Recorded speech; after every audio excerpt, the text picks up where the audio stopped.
Seguimos conociendo el Concilio Vaticano II y seguimos hablando sobre la apertura al mundo como una de las intenciones y de los objetivos principales de ese concilio.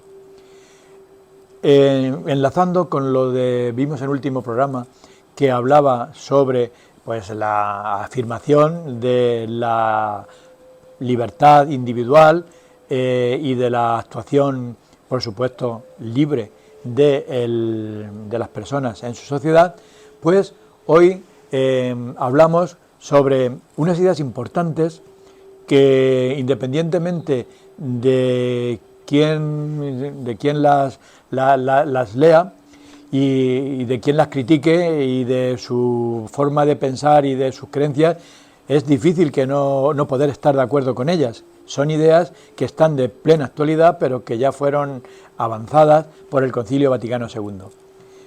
La primera idea es la siguiente: que son necesarias reformas para conseguir el incremento de las remuneraciones, la mejora de las condiciones laborales, el aumento de la seguridad en el empleo, el estímulo para la iniciativa en el trabajo. Y dice el concilio, más todavía, el reparto de las propiedades insuficientemente cultivadas a favor de quienes sean capaces de hacerlas valer. Cuando la autoridad pública, rebasando su competencia, oprime a los ciudadanos, estos no deben rehuir las exigencias objetivas del bien común. Es lícito, sin embargo, defender sus derechos y los de sus conciudadanos contra el abuso de tal autoridad.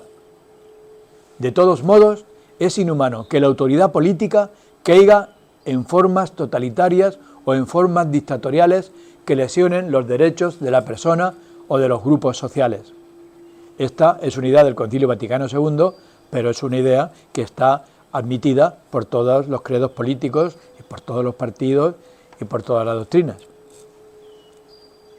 Dice más el Concilio Vaticano II, la paz no es la mera ausencia de la guerra, es obra de la justicia, jamás es una causa del todo hecha, sino un perpetuo quehacer, se refiere a la justicia.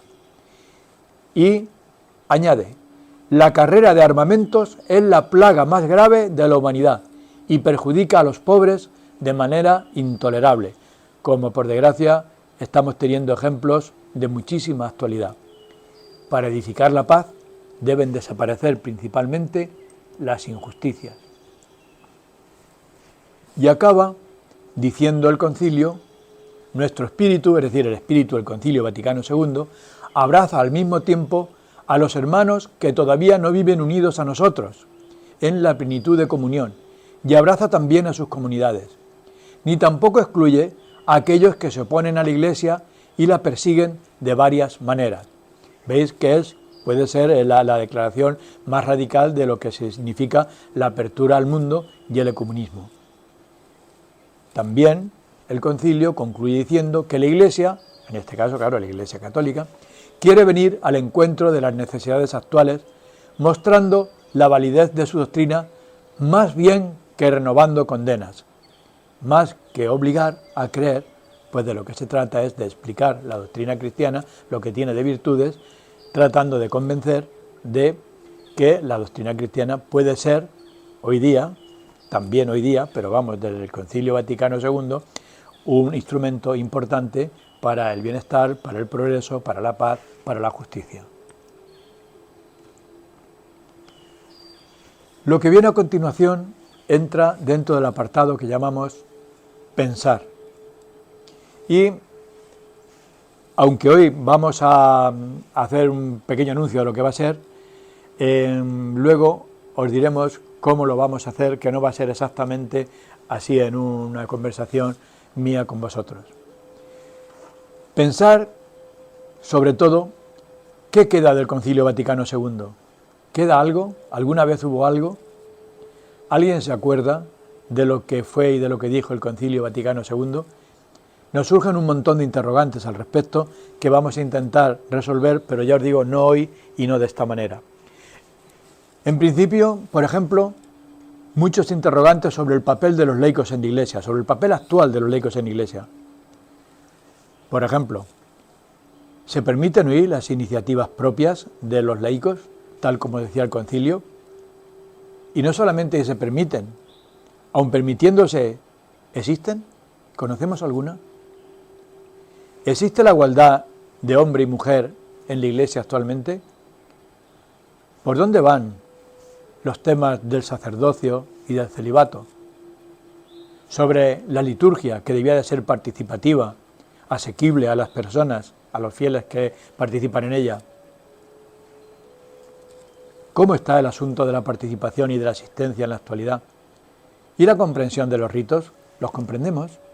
Cuando vamos a misa, ¿sabemos realmente lo que es la misa? ¿Y el sentido comunitario de las celebraciones? ¿Y el sentido comunitario de las parroquias? ¿Realmente las parroquias hoy día funcionan, viven como verdaderas comunidades? También era una idea del Concilio Vaticano II, como vimos, pues la democratización hasta ciertos límites de la jerarquía eclesiástica. ¿Cómo está esa cuestión? ¿La Iglesia sigue siendo igual de jerárquica o se ve algún signo de democratización en la Iglesia? Respecto al ecumenismo, a la unidad de los cristianos, a la relación con el Islam y el judaísmo, ¿cómo está esa relación? No parece que las relaciones, sobre todo con el Islam y con el judaísmo, vayan por el camino, por la vía del ecumenismo, pero en fin, supongo que opiniones habrá y podremos conocerlas. También quedan asuntos pendientes de estudiar, de analizar en qué situación se encuentra, como es el de la doctrina social de la Iglesia, la teología de la liberación, las relaciones internacionales, la posición de la Iglesia ante los conflictos en Hispanoamérica, en África, en Oriente Medio, y otro tema del cual también habla el concilio y que es de absoluta actualidad. ¿Cuál es la posición de la Iglesia con respecto a la economía sostenible y a la ecología? Acaba el Papa Juan, bueno, este ya fue Pablo VI, el concilio, diciendo, animando a que los cristianos trabajen y colaboren con los demás hombres en la recta ordenación de los asuntos económicos y sociales. Entréguense con especial cuidado a la educación de los niños y de los adolescentes. Tomen parte en los esfuerzos de aquellos pueblos que, luchando con el hambre, la ignorancia y las enfermedades, se esfuerzan en conseguir mejores condiciones de vida y en afirmar la paz en el mundo. Gusten los fieles de cooperar con los trabajos emprendidos por instituciones privadas y públicas, por los gobiernos, por los organismos internacionales, por diversas comunidades cristianas y por las religiones no cristianas. Y así, más o menos, pues llegamos al final de estas exposiciones sobre lo que fue y lo que queda, si es que queda algo, de aquel Concilio Vaticano II. Ahora nos toca pensar y ya os comunicaremos el modo como podremos poner en común todos nuestros pensamientos, todas nuestras reflexiones y las propuestas que puedan surgir en relación con lo que podremos hacer de aquí en adelante para actuar de acuerdo con el Concilio Vaticano II.